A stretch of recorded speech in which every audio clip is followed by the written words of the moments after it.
Friends అందరూ బాగున్నారా? అందరూ బాగుండాలి, అందులో నేనే ఉండాలి. కొత్తగా ఎవరైనా మన ఛానల్ చూస్తుంటే సబ్స్క్రైబ్ చేసుకోండి, పక్కనే ఉన్న గంట సింబల్ టచ్ చేయండి, లైక్ చేయండి, షేర్ చేయండి. ఏంటంటే ఫ్రెండ్స్, మీరు లైక్ చేస్తే నాకు కొద్దిగా సపోర్ట్గా ఉంటుందని అడుగుతున్నాను అనమాట. ప్లీజ్ లైక్ చేయండి. అయితే ఈరోజు మన స్టోరీలోకి మనం వెళ్ళిపోదాం. అసలుకి ఏం జరిగిందంటే ఫ్రెండ్స్, సౌదరీస్ అయినా ఆమె పెళ్లి చేసుకున్నారు కదా. పెళ్లి చేసుకున్న తర్వాత అంత బాగానే ఉంటుంది. ఈ పిల్లలు పెద్ద అయిన తర్వాత జరిగిన స్టోరీ నేను తర్వాత చెప్తాను. ఇప్పుడేంటంటే ఈ పిల్లల్ని ఇలా ఏప్సారం గృహలు దింపింది నేను చెప్తున్నాను అనమాట. అయితే ఆ తండ్రి ఆ తల్లి లేనప్పుడు కూర్చోబెట్టి, మీ అమ్మ ఈ క్యాస్టు, నేను ఈ క్యాస్టు అని, మీ అమ్మకి ఆల్రెడీ ముందు పెళ్ళైంది, నాకిట్ట పెళ్ళే, మీకు అన్నయ్యలు ఉండారమ్మ ముగ్గురు, ఇదంతా చెప్పాడనమాట. చెప్పిన తర్వాత కూడా ఆ పిల్లలు ఏమనుకున్నారంటే, తల్లి కదా, ఎట్టైనా కన్న తల్లే కదా, ఎందుకు మోసం చేస్తుందిలే, అది నాన్న భ్రమపడుతున్నాళ్లే అని చెప్పేసి అని ఆలోచించారు. ఆలోచించిన తర్వాత ఏం జరిగిందంటే, ఒకరోజు అనుకోకుండా చిన్న అమ్మాయికి వేరే వాళ్ళు ఒక 4,000 డబ్బులు ఇచ్చారనమాట. అంటే ఆ అమ్మాయి ఫ్రెండ్స్ ఒక 4,000 డబ్బులు ఇచ్చారు. ఇక్కడ పెట్టు, నేను వారం తర్వాత తీసుకుంటాను అని చెప్పేసాను. ఈ అమ్మాయి ఏం చేసింది, ఈ అమ్మాయి దగ్గర పెట్టుకోకుండా ఈ అమ్మాయి తీసుకొచ్చి వాళ్ళ అమ్మ చేతికి ఇచ్చింది. అమ్మాయి ఇట్ట వేరే అమ్మాయి, తెలిసిన అమ్మాయి 4,000 ఇచ్చిందిలే, నీ దగ్గర పెట్టు, నా దగ్గర ఉంటే అయిపోతాయి అని చెప్పేసి ఆ తల్లికి ఇచ్చి, ఆ అమ్మాయి ఎప్పట్లానే పనికో వెళ్తూ ఉందన్నమాట. ఒక 10 రోజుల తర్వాత ఆ అమ్మాయి, ఆ ఫ్రెండ్స్ అంటల్లా, ఆ అమ్మాయి ఏమందంటే, అబ్బా రేపు వస్తా డబ్బులు తీసుకొనిరా అని చెప్పేసి అంది. సరే తీసుకొస్తాలే అంది. అని సాయంత్రం వచ్చేసి అడిగింది, అమ్మ మన 4,000 ఇచ్చాను కదా, 4,000 రేపు ఆ అమ్మాయి తీసుకురమ్మంది, పోయేటప్పుడు ఇమ్మని చెప్పింది.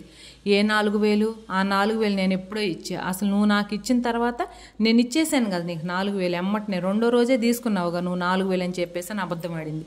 ఈ చిన్న అమ్మాయికి ఇంకా ఫీజులు ఎగిరిపోయినాయి. ఇదేంది నాకు ఎప్పుడు ఇచ్చింది అని. నాన్న నేను అమ్మకి ఇచ్చేటప్పుడు నువ్వు ఉండవు కదా నానంటే, ఉండానమ్మా అని చెప్పేసి అని అన్నాడు. ఆ అమ్మాయి ఇచ్చేటప్పుడు ఉండవు కానీ నేను ఇచ్చేటప్పుడు నువ్వు లేవులే అని చెప్పేసి అని ఆయన్ని కూడా అదరగొట్టింది.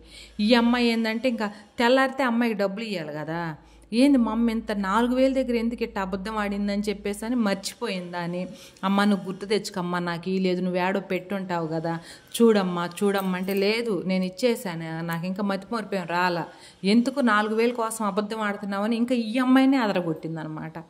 ఇంకా ఆ అమ్మాయి ఏడుస్తూ ఉంది. ఏంది నాన్న, నేను అమ్మకు 4,000 ఇచ్చాను, రేపు తెల్లారితే అమ్మాయికి తీసుకెళ్ళి ఇవ్వాలి నాన్న నేను, ఏంది నాన్న అంటే, వాళ్ళ నాన్న అన్నాడు, నేను చెప్పాను కదమ్మా, నేను చెప్పినా మీకు అర్థం కాకపోతే నేనేం చేసేది, దయచేసి మీరు డబ్బులు మీ అయినా మీ అమ్మకి ఇవ్వద్దు, పరాయి వాళ్ళు మీ దగ్గర దాచిపెట్టుకోమన్నా తీసుకోమాకండి, తీసుకొచ్చి మీ అమ్మ చేతికి అస్సలు పెట్టుకోమాకండి, కాందైతే ఒక అకౌంట్ తీసుకొని అకౌంట్లో వేసుకోండి అమ్మ, మీకు దండం పెడతాను, నా ప్రాణం ఉండంగానే మిమ్మల్ని ఏదో దారి చేయాలంటే నా రాత బాగలేక నాకు కుదరటలేదని చెప్పి పాప మా పెద్ద వయసు అయినా కళ్ళంటి నీళ్ళు పెట్టుకొని బాధపడ్డాడంట. తర్వాత ఏం జరిగిందంటే, ఇంకా నాన్న నేను తెల్లారితే అమ్మాయికి ఇవ్వాలి నాన్న అంటే, సరే నేను ఏరే వాళ్ళని ఎవరినన్నా అడిగి తీసుకొస్తాలమ్మా, తర్వాత ఇద్దు కానీ అని చెప్పేసి అని అంటే, సరే నాన్న అని చెప్పేసి అని వాళ్ళ నాన్న వాళ్ళ ఫ్రెండ్స్ దగ్గర అడిగి ఒక 4,000 తీసుకొచ్చేసి ఆ అమ్మాయికి ఇస్తే, ఈ అమ్మాయి తీసుకెళ్ళి ఆ అమ్మాయికి ఇచ్చింది. ఆ గండం తప్పిపోయింది అనమాట.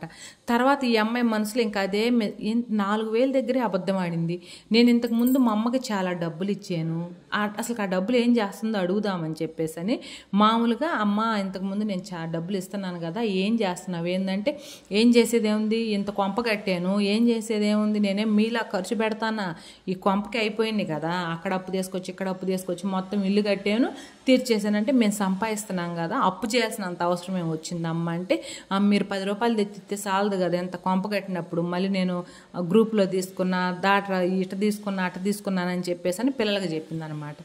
అప్పుడు ఏంటంటే, ఈ చిన్న అమ్మాయికి కొద్దిగా కన్ఫ్యూజన్గా ఉంది, మా అమ్మ ఏంది ఇట్లా మాట్లాడుతుంది, నాన్న చెప్పిందే కరెక్ట్ ఏందని చెప్పేసి అని ఈ అమ్మాయి ఇంకా సరి పెద్దగా పట్టించుకోకుండా ఈ అమ్మాయి పనికి ఈ అమ్మాయి వెళ్తుంది. ఈ ప్లేస్ ఈ అమ్మాయి ఇచ్చిన 4,000, అంతకుముందు ఈ అమ్మాయి సంపాదించుకొచ్చిన డబ్బులు అవి మొత్తం ఏం చేసిందంటే, తీసుకెళ్ళి వాళ్ళ పెద్ద అమ్మాయికి పొలం కొనిచ్చింది అనమాట. అప్పుడు పొలం తక్కువ అంట, 10,000, 15,000, 20,000 ఎకరం అంతేనంట. ఈ డబ్బులన్నీ తీసుకెళ్ళి అక్కడ వాళ్ళ పెద్ద అమ్మాయికి పొలం కొనిచ్చింది అనమాట. అది ఈ అమ్మాయికి ఎట్ట తెలిసిందంటే, మామూలుగా ఏమేం చెప్పింది ఆ సౌదరి సాయంతో, అయ్యా అమ్మాయి వాళ్ళు పొలం కొనుక్కున్నారంట పెద్ద అమ్మాయి వాళ్ళు అని ఏంగో చెప్పింది. సరే మంచిదే కదా కొనుక్కొని అమ్మ అని చెప్పేసి అని ఈయన అన్నాడు.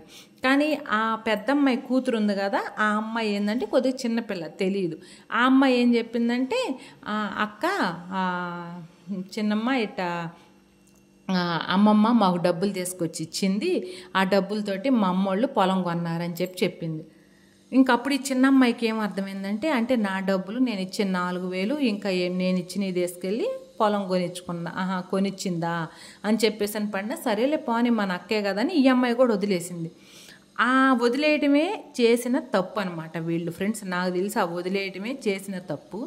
అయితే ఈ అమ్మాయి ఏం పట్టించుకోకుండా ఈ అమ్మాయి పాటికి ఈ అమ్మాయి వెళ్తానే ఉంది. ఈ అమ్మాయికి వచ్చిన డబ్బులు ఏం చేస్తుందంటే, ఇంకా అప్పటాంచి కొద్దిగా వాళ్ళ అమ్మ చేతికి పట్టికుండా వాళ్ళ నాన్న చేతికి ఇస్తుంది. అకౌంట్లో వేసుకున్నానా, అకౌంట్లో వేయి అని చెప్పేసి అని వాళ్ళ నాన్న చేతికి ఇస్తుంది. వాళ్ళ నాన్న చేతికి ఇచ్చేటప్పుడు వాళ్ళ నాన్న ఏం చేస్తున్నాడంటే, ఇంక వాళ్ళ నాన్న చేతికి ఇస్తుంది కదా, జాగ్రత్తగా తీసుకెళ్ళి ఆయన పేరు మీద ఆయన అకౌంట్లో వేస్తున్నాడు. వేస్తుంటే 1,00,000 2,00,000 అయినాయి. అయిన తర్వాత అమ్మ ఉంటే డబ్బులు ఉంటే అయిపోతాయి, ఎడన్నా స్థలం కొనుక్కో ఏందమ్మంటే, సరే నాన్న కొనుక్కుంటానంటే వాళ్ళ అమ్మే ప్రతిదీ కూడా వాళ్ళ అమ్మ స్వార్థంగానే ఆలోచిస్తుంది ఫ్రెండ్స్. కాకపోతే ఈ పిల్లలు అంత తెలివితేటలు లేవు కాబట్టి అర్థం కాలేదు. ప్రతిదీ స్వార్థంగా. ఇక్కడ కొనుక్కుంటే నా పెద్దమ్మాయికి ఇక్కడి నుంచి నేను స్థలం కానీ పొలం కానీ జారేయలేనని చెప్పేసి వాళ్ళ పెద్దమ్మాయికి ఊరుకు దగ్గరగా కొనుక్కోండి అమ్మ, ఈడ మీకు ఎవరు ఉండారు, మీకు అంతా అండగా అక్క వాళ్ళే కదా ఉంది, ఈడ మనకి ఎవరు ఉండారు, నాన్న ప్రాణం పోతే మనల్ని ఎవరు చూస్తారు అని చెప్పేసి పిల్లల మనసు మళ్ళీ ట్రై చేసింది మారవటానికి. ట్రై చేసి ఈ 2 లక్షలకి ఇంకో ₹1,00,000 అప్పు తీసుకొచ్చి బయట వాళ్ళ పెద్దమ్మాయికి దగ్గరగా స్థలాలు అనేది కొనటం జరిగితే ఏమైంది, ఆడ 2 ప్లాట్లు అనుకున్నది 1 ప్లాటే ఇచ్చారనమాట. ఇస్తే అవి ఇంక ఆ 2 లక్షలే సరిపోయి ఈ ₹1,00,000 తీసుకొచ్చి వాళ్ళకి ఇచ్చేసింది. అంతవరకు అయిపోయింది. ఇంకా అదేంది, రేటు రాలేదు, సావలేదు. ఆ అమ్మాయి ఏంటంటే ఉంది కదా, అది ఎప్పుడుకో వస్తుందిలే అని చెప్పేసి ఆ అమ్మాయి కూడా పెద్దగా దాన్ని పట్టించుకోకుండా ఆ అమ్మాయి పనికి ఆ అమ్మాయి వెళ్తానే ఉందన్నమాట. కానీ వాళ్ళ నాన్న ఏంటంటే ఈ పిల్లల గురించి ఆలోచిస్తూ ఉన్నాడు. ఈ పిల్లల గురించి ఆలోచిస్తా, చిన్న అమ్మాయి భర్త పిల్లలు ఉన్నారు, దీనికైతే ఆ అమ్మాయి వస్తా పోతా ఉంది, చిన్న అమ్మాయికి ఏం చేయాలని చెప్పి ఆలోచిస్తా వాళ్ళ నాన్న ఏం చేశాడంటే, అమ్మ ఇది కరెక్ట్ కాదు, నేను పెళ్లి చేయాలనుకుంటున్నాను, నేను చెప్పిన మాట వినమ్మ బాగుపడతామని చెప్పేసి తండ్రి ఒక తల్లి పొజిషన్లో ఉండి తండ్రి ఆలోచించి చెప్తే, సరే మీ ఇష్టం అని చెప్పేసానంటే వాళ్ళ నాన్న ఏం చేశాడంటే, అమ్మ నేను ఇప్పుడు ఇటు ఇస్తున్నానని అంటే నీకు పెళ్లి చేస్తానంటే మీ అమ్మ అయితే ఖచ్చితంగా ఊరుకోదు, ఎందుకంటే నీ మీద ఆదాయం వస్తుంది కదా, ఇప్పుడు ఆదాయం రాదని చెప్పేసి అడ్డం తిరిగిద్ది కాబట్టి మేము మాట్లాడతాం, అంటే మా అన్న కొడుకులు మేము మాట్లాడతాము, కానీ ఎదురు తిరిగి నువ్వే చేసుకోవాలి అని చెప్తే సరేలే నాన్న అంటే ఒక మనసుండ మంచి మహారాజునే చూసి ఆ అమ్మాయికైతే వాళ్ళు పెళ్లి చేశారు. చేసిన తర్వాత అసలు పెళ్లి చేసుకుంది చెప్పా చేయకుండా ఇట్ట చేసింది అట్ట చేసిందని చెప్పి తిడతా ఆ అమ్మాయిని ఇక దుమ్మెత్తిపోయటం స్టార్ట్ చేసిందనమాట. దుమ్మెత్తి పోస్తూ ఉంది. ఈ తండ్రి ఏంటంటే చెప్పొద్దు అన్నాడు కదా, తండ్రి చేసినట్టుగా నేనే ఇష్టపడి చేసుకున్నానని ఆ కూతురు చెప్పిందనమాట. చెప్తే ఏ రకంగా చేసుకుంటావే, ఏ రకంగా నువ్వు సుఖపడతావు, నేను చూస్తాను అట్టా ఇట్ట అని చెప్పి ఆ చిన్నపిల్ల మీద దుమ్మెత్తిపోయటాలు అట్ట చేస్తూ ఉంది. సరే తిట్టుకొని ఆమె మారితులని చెప్పేసి ఈ అమ్మాయి కూడా ఓపిక పట్టుంటే ఆ వచ్చిన అల్లుడు కూడా వాళ్ళని మంచి శబ్ర పట్టించుకోవాలి. కానీ ఈ చిన్నమ్మాయి భర్తే అంత తండ్రి అయినా తల్లి అయినా వాళ్ళేనని చెప్పి మంచి శబ్ర పట్టించుకుంటుంటే ఈ తల్లి ఏం చేసిందంటే ఆ అల్లుడికి సాడీలు చేయటం జరిగింది.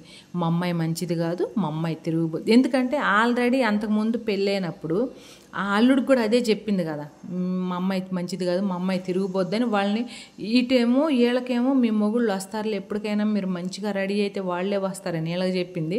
అటు అల్లుడికి ఏం చెప్పింది, ఈ అమ్మాయి మంచిది కాదు, ఈ అమ్మాయి తిరిగిత్తయ్యా, మా అమ్మాయిని వదిలిపెట్టి నీకు మంచి పిల్ల దొరికిత్తయ్యా అని చెప్పేసి అటు అల్లుడికి చెప్పింది. వాళ్ళు కన్న తల్లే ఇటు చెప్తుందంటే వీళ్ళు నిజంగా మంచోళ్లే కాదు కదా అని చెప్పేసి వాళ్ళు వదిలిపెట్టారు. ఆ సంగతి తర్వాత ఈ పెద్ద ఆయనకి తెలిసే ఈ బిడ్డల జీవితం బాగుండాలని చెప్పేసి ఆయన ఆలోచించింది. తర్వాత చేసుకుంటే ఆయన ఈ అమ్మాయి మంచిది కాదు అట్టా ఎట్టని ఇక జరిగిపోయిన మొత్తం చెప్తుందంట. ఆల్రెడీ ఏంటంటే ఆ అమ్మాయి వాళ్ళ నాన్న ముందుగానే చెప్పారు ఆ అబ్బాయికి ఇట్లా జరిగిందండి. ఆ అబ్బాయి నాకు గతంతో సంబంధం లేదు, నేను వచ్చిన కాడి నుంచి చాలా పర్ఫెక్ట్గా ఉండాలని ఆ అబ్బాయి మాట్లాడితే ఓకే దానికట్ట ఒప్పుకున్నారు. ఇంకా ఆ అమ్మాయిని పనికి కూడా పంపించకుండా ఆ అబ్బాయి ఇంట్లో పెట్టి అన్నీ జరుపుతూ ఉండాక ఏం జరిగిందంటే, ఇప్పుడు ఈ ముసలిదానికి ఇంకా ఆస్తి అనేది అంటే ఆమెకి ఇంకా ఆస్తి అనేది ఎటు నుంచి రావట్లేదు, ఆదాయం అనేది ఎటు నుంచి రావట్లేదు. అప్పుడంటే ఆడపిల్లల మీద ఆధారపడింది కదా, ఇప్పుడు ఏమ్మా ఇంట్లో నుంచి బయటికి పోవట్లేదు, యాడ్ నుంచి వస్తే డబ్బులు రావట్లా, తట్టుకోలేక ఇంకా పెద్ద కూతురు పెట్టడానికి ఇంకేం లేదు. ఇక ఏం చేయాలని ఇంకా ఆమె ఆలోచన అంతా ఎటు పడింది, ఇంటి మీద పడింది. ఈ ఇల్లు ఎట్టయినా నా పెద్ద కూతురుకు పెట్టాలి, వీళ్ళకి అవసరం లేదు, నేను చెప్పిన మాట వినలేదు కాబట్టి వీళ్ళకి అవసరం లేదు, ఇది ఎట్టయినా నా పెద్ద కూతురుకు చెందాలని ఇంకా ఆమె మనసులో అప్పుడే ఆ బుద్ధి అనేది కలిగి వీళ్ళకి వాళ్ళ నాన్న ఆమె కంటే ఒక అడుగు ముందే ఉండి అది గమనించాడు. అంటే నా ప్రాణం పోతే నా బిడ్డలకి ఇది దక్కలేదు, ఆ ముందు సంబంధం కూతురికే మొత్తం పెట్టుకుంటుంది, నా బిడ్డలు అన్యాయం అయిపోతారు, నా బిడ్డలు కష్టపడి కట్టుకున్న ఇల్లు కూడా అన్యాయం అయిపోతారని ఆ తండ్రి ఆలోచించి ఏం చేశాడంటే, అమ్మాయి మీకు నేను ఈల్నామా రాస్తా, ఈల్నామా రాపించుకోండి అమ్మ, తర్వాత మీకే ఉంటుంది అని అంటే ఈ పిల్లలకి అది అప్పుడే తెలివితేటలు ఉండట్టయితే రిజిస్ట్రేషన్ చేయించుకున్నట్టయితే అసలుకి ఏది ఉండేది కాదు. సరేలే నానే కదా తల్లే కదా ఏదో కోపతాపని అన్న తర్వాత యాడికి బొద్దులే మనకే అంటున్నారు కదని ఈ పిల్లలు తెలివి తక్కువతనంతో కూడా రిజిస్ట్రేషన్ చేయించుకోకుండా ఈల్నామా రాపించుకొని అట్టనే ఉన్నారు. ఈల్నామా రాపించుకున్న తర్వాత 1 సంవత్సరానికి ఏం జరిగిందంటే చిన్న అమ్మాయి కాపురం చిన్న అమ్మాయే చూసుకుంటుంది. ఈ అమ్మాయి ఏంటంటే 2 అమ్మాయి ఉంది కదా, ఆ అమ్మాయి ఏంటంటే తల్లిదండ్రులను కనిపెట్టుకొని పనికి పోయిన డబ్బులు అంతా తల్లికే ఇస్తా, ఆ అమ్మాయి పొజిషన్లో ఆ అమ్మాయి ఉంది. ఈ తల్లి ఏం చేస్తుంది, ఈ డబ్బులు మిగిలిన మొత్తం పెద్ద అమ్మాయికి పెడతానే ఉందన్నమాట. అది గమనించిన తండ్రి చిన్న అమ్మాయికి 2 అమ్మాయికి ఎంత చెప్పినా అమ్మాయి ఇండ్ల సరేలే ఎంటలేదు ఇంక మనం ఏం చేస్తామని చెప్పి ఆయన కూడా ఈ అమ్మాయి ఆలోచనతోటి ఒకసారి పోతుంటే యాక్సిడెంట్ అయ్యింది.